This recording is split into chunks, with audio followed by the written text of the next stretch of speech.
देख रहे हैं क्रांति बुलेटिन न्यूज और मैं हूं आपके साथ आरती सिंह आजाद और बढ़ते हैं खास खबरों की ओर। मुनि की रेती थाना क्षेत्र अंतर्गत पूर्णानंद घाट पर संदिग्ध परिस्थितियों में हुई अज्ञात बाबा की मौत के रहस्य से पुलिस ने पर्दा उठा दिया है। पुलिस ने बाबा की हत्या करने के आरोप में 2 युवकों को गिरफ्तार किया है, जिनके खिलाफ कैलाश गेट चौकी प्रभारी सुनील पंत ने तहरीर देकर मुकदमा दर्ज कराया है। आरोपियों को पुलिस ने न्यायालय में पेश किया, जहां कोर्ट के आदेश पर पुलिस ने आरोपियों को जेल पहुंचा दिया है। मामले का खुलासा मुनि की रेती थाने के इंस्पेक्टर रितेश शाह ने किया। उन्होंने बताया कि पकड़े गए आरोपियों के नाम बागपत निवासी प्रिंस चौधरी और रेवाड़ी निवासी संदीप पाल है। दोनों युवक नशा करने के आदी हैं। बेरोजगार होने की वजह से दोनों युवक मुनि की रेती क्षेत्र में रोजगार के लिए पहुंचे, लेकिन नशे के आदी होने की वजह से युवकों को रोजगार नहीं मिला। क्षेत्र में छोटी मोटी चोरी करके दोनों युवक अपने नशे की लत को पूरा करते हैं। खाना पीना आश्रमों के अन्य क्षेत्र में खाते हैं। कुछ दिनों पहले पूर्णानंद घाट पर एक पर्यटक का बैग चोरी करने के दौरान मृतक बाबा ने दोनों युवकों को देख लिया था, जिसके बाद बाबा ने दोनों युवकों की शिकायत पर्यटक को कर दी थी। तभी से दोनों युवक बाबा से रंजिश रखने लगे। 2 दिन पहले नशे में धुत होकर युवक बाबा के पास पहुंचे और स्टील की रॉड से बाबा पर हमला कर मौत के घाट उतार दिया। पुलिस ने आरोपियों की निशानदेही पर हत्या में प्रयुक्त स्टील की रॉड बरामद कर ली है। इंस्पेक्टर ने बताया कि बाबा कई सालों से पूर्णानंद घाट पर रहकर कबाड़ बीनने का काम करता था, इसलिए लोग उन्हें कबाड़ी बाबा के नाम से ही जानते हैं। मृतक बाबा के परिजनों का फिलहाल कुछ पता नहीं चला है। लालकुहैया के हल्दीचोड़ स्थित ग्राफिक एरा हिल यूनिवर्सिटी हल्द्वानी कैंपस में department of media and mass communication द्वारा स्वयं सहायता समूह मेले का आयोजन किया गया, जिसमें विधायक डॉक्टर मोहन सिंह बिष्ट ने बतौर मुख्य अतिथि लाल फीता काटकर मेले का उद्घाटन किया। उन्होंने कहा कि लगन व एकाग्रता के साथ लक्ष्य प्राप्त कर सकते हैं। सरस्वती वंदना के साथ कार्यक्रम का शुभारंभ हुआ। कुमाऊनी संस्कृति को दर्शाता नृत्य तथा गानों व सूफी गानों में सभी का मन मोह लिया। लकी ड्रॉ वरदान मेहरा ने जीता, जिन्हें इनाम में इलेक्ट्रिक स्कूटी रही। हल्द्वानी तथा परिसर के आसपास के सभी स्वयं सहायता समूहों तथा लघु उद्यमों के उत्पादों को बेचने के लिए मंच दिया गया। मेले में स्वयं सहायता समूहों को अपना सामान बेचने तथा आर्थिक और सामाजिक रूप से सशक्त करने के लिए ग्राफिक एरा हल्द्वानी कैंपस ने 50 से भी अधिक स्टॉल्स अपने परिसर में लगवाए। कार्यक्रम में कॉलेज के निदेशक डॉक्टर मनीष बिष्ट तथा मीडिया एंड मास कम्युनिकेशन के प्रोफेसर उत्कर्ष मिश्रा, संदीप अभिषेक और कत्यूरी पंत मौजूद रहे। धन्यवाद। हमने ग्राफिक एरा हिल यूनिवर्सिटी की हल्द्वानी कैंपस में इस साल एक नई शुरुआत करी है और जिसे हम हर वर्ष करेंगे। हमने आज 24 दिसंबर 2022 को स्वयं सहायता ग्रुप जो हमारे काम कर रहे हैं पहाड़ों में, मैदानी इलाकों में, उनको हमने यहाँ बुलाया और उन्हें अपने प्रांगण के बच्चों से मिलाया और अपने ही प्रांगण में उन्हें स्टॉल लगाने की अनुमति दी। और उस स्टॉल के माध्यम से उन्होंने अपने जो भी अभी तक कार्यकलाप किए हैं, जो भी उन्होंने प्रोडक्ट्स बनाए हैं, उनको उन्होंने ओपन सेल में रखा है और उनकी अच्छी आमदनी भी हुई है। उनको एक प्लेटफॉर्म मिला है जहाँ पे वो अपनी मेहनत से किया हुआ काम उसको दिखा सकें। और संस्थान की तरफ से भी जो हमें उत्पाद अच्छे लगे हैं, हम उन उत्पादों को और आगे प्रमोट करेंगे, हमारे बच्चे उसमें मदद करेंगे। आज हमारे माननीय विधायक लाल कुआं श्री मोहन सिंह बिष्ट जी ने फीता काटकर इस इवेंट का उद्घाटन किया था और उन्होंने भी आश्वासन दिया कि आगे भी इस तरह के इवेंट्स में वो अपना सहयोग हमें हमेशा देते रहेंगे। और इस तरह के जो आयोजन होते हैं, इससे बच्चों को भी काफ़ी कुछ सीखने को मिलता है। बच्चों ने भी आगे बढ़कर इसमें हिस्सा लिया है। और मैं कहना चाहूँगा कि जो हमारा ये हल्दूचौड़ वाला इलाका है, जहाँ पे हमारा कैंपस है, यहाँ के स्थानीय लोगों ने भी हमारी बहुत मदद करी है। इसके लिए सभी लोगों का मेरे हृदय से आभार व्यक्त करता हूँ। धन्यवाद। लक्सर के दढ़ाकी ढाणी गांव में उत्तराखंड के पंचायत अपर सचिव ओंकार सिंह पहुंचे। उन्होंने पंचायत भवन में चौपाल कार्यक्रम में लोगों की समस्याओं की जन सुनवाई की। इस दौरान कई ऐसे विभाग रहे जो इस कार्यक्रम में नहीं पहुंचे। कुछ विभागीय अधिकारियों पर जन सुनवाई के दौरान अपर सचिव नाराज होते दिखाई दिए।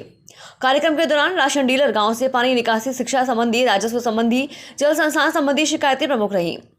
राशन डीलर की शिकायत पर तत्काल आदेश करते हुए खाद्य पूर्ति अधिकारी को चौपाल कार्यक्रम के समाप्त होने से पहले जांच कर कार्रवाई करने के निर्देश दिए और कहा कि राशन डीलर के खिलाफ तत्काल कार्रवाई की जाए। चौपाल कार्यक्रम में पहुंचे पंचायती राज पशु ओंकार सिंह ने कहा कि इस कार्यक्रम में कई तरह की शिकायत आई हैं, जिन पर काम किया जाएगा, जिनका निस्तारण जल्द ही कर दिया जाएगा। जो संबंधित अधिकारी इस कार्यक्रम में नहीं पहुंचे, उनके खिलाफ नोटिस जारी कर दिया गया है। उनके खिलाफ विभागीय कार्रवाई की जाएगी। महात्मा गांधी जी, अटल जी, सबकी जो ग्राम स्वराज की अवधारणा का जो एक विचार था कि गांव में अधिकारी जाए, सरकार गांव जाए, लोगों की समस्याओं से रूबरू हों। मैं खुद गांव से हूं, इसलिए मैं इनकी समस्याओं को बहुत अच्छी तरह से जानता हूं और कई समस्याएं आपके द्वारा बताई गई, उन समस्याओं का समाधान किया जाएगा। स्वच्छता, पर्यावरण, यदि स्वच्छता स्वास्थ्य पे ध्यान देंगे, पीने के पानी पे ध्यान देंगे तो हमारा स्वास्थ्य भी अच्छा रहेगा, हम अच्छी तरह से खेल भी पाएंगे, पढ़ भी पाएंगे।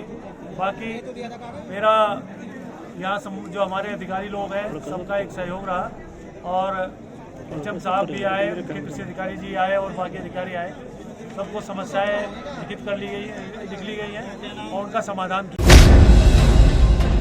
श्रीमती गंगा पत्नी अरविंद झुग्गी झोपड़ी रोडी बेलवाला कोतवाली नगर हरिद्वार द्वारा अपने 6 वर्षीय पुत्र मयंक के अपहरण की सूचना पर दर्ज मुकदमे की गंभीरता को देखते हुए एसएसपी हरिद्वार अजय सिंह द्वारा तत्काल घटना के खुलासे हेतु न सिर्फ विभिन्न पुलिस टीमों का गठन किया गया बल्कि स्वयं मॉनिटरिंग भी की, जिसके परिणाम स्वरूप एवं पुलिस टीमों के आपसी बेहतर समन्वय के कारण कोतवाली नगर पुलिस ने देवबंद से बच्चे को सकुशल बरामद किया और मुख्य अभियुक्तों की तलाश में जुट गई।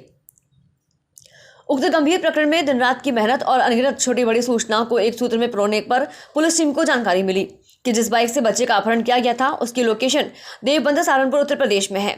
टीम के शानदार आपसी सामंजस्य व सूझबूझ से बाइक की तलाश पर घटना में इस्तेमाल की गई उक्त मोटरसाइकिल के साथ अभियुक्तगण बिट्टू व सतीश को गिरफ्तार कर हरिद्वार पुलिस द्वारा जेल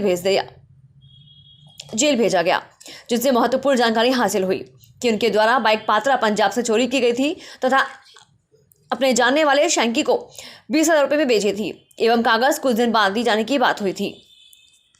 What happened, बेटा? एक बच्चे की गुमशुदगी हुई थी और बच्चे के पंजीयन 11 तारीख को पंजाब पुलिस लिख रहे थे। हमारी टीमों का गठन किया गया था। हमारी पहली प्राथमिकता थी कि बच्चे की सकुशल बरामदगी सुनिश्चित की जाए। 16 तारीख को बच्चे की बरामदगी सुनिश्चित कर ली गई, वो भी सकुशल बरामद किया गया। उसके बाद हमारी टीम जो बाइक का इस्तेमाल किया गया था उसको ट्रेस करने में सफल रही। बाइक चोर जो थे उनको पहले गिरफ्तार किया गया और उसके बाद उनकी निशानदेही पे 2 अभियुक्त जो बच्चे को हरिद्वार आके उठाए थे उनको विशाल और मनीष इन दोनों को गिरफ्तार किया गया और उनकी निशानदेही पे जब उनसे पूछा गया कि वो बच्चे को क्यों यहाँ से उठाए थे तो उनके द्वारा बताया गया कि उनकी दूध की एक बुआ लगती है, वो बच्चे को अडॉप्ट करना चाहते थे, इसलिए उनके लिए बच्चे को उठाया गया और फिर उनके निशानदेही पे इसकी बुआ जो साक्षी है उसको भी अरेस्ट किया गया। खबर जनपद उधम सिंह नगर के खटीमा से है, जहां खटीमा विकास खंड के क्षेत्र पंचायत सभागार में क्षेत्र पंचायत समिति की एक बैठक को लेकर जबरदस्त हंगामा हुआ। भाजपा और कांग्रेस के दिग्गज पहुंचे ब्लॉक परिसर, दोनों गुटों में जमकर हुई तीखी नोकझोंक और नारेबाजी। मौके पर पहुंची पुलिस के छूटे पसीने। कांग्रेसी सदस्यों के गुट ने कोरम पूरा होने के बाद भी बैठक न होने देने का बीडीओ अनंत पर लगाया गंभीर आरोप।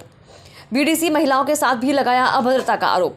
आपको बता दें कि ब्लॉक प्रमुख के दायित्व के निर्वहन हेतु पंचायती राज विभाग के निर्देशानुसार 3 सदस्यों की समिति का गठन किया गया है। इसी समिति की अध्यक्षता में आज बैठक बुलाकर क्षेत्र पंचायत की 6 समितियों का गठन किया जाना था, जिसमें क्षेत्र पंचायत सदस्यों के एक गुट ने बैठक का बहिष्कार कर दिया और बैठक निरस्त हो गई।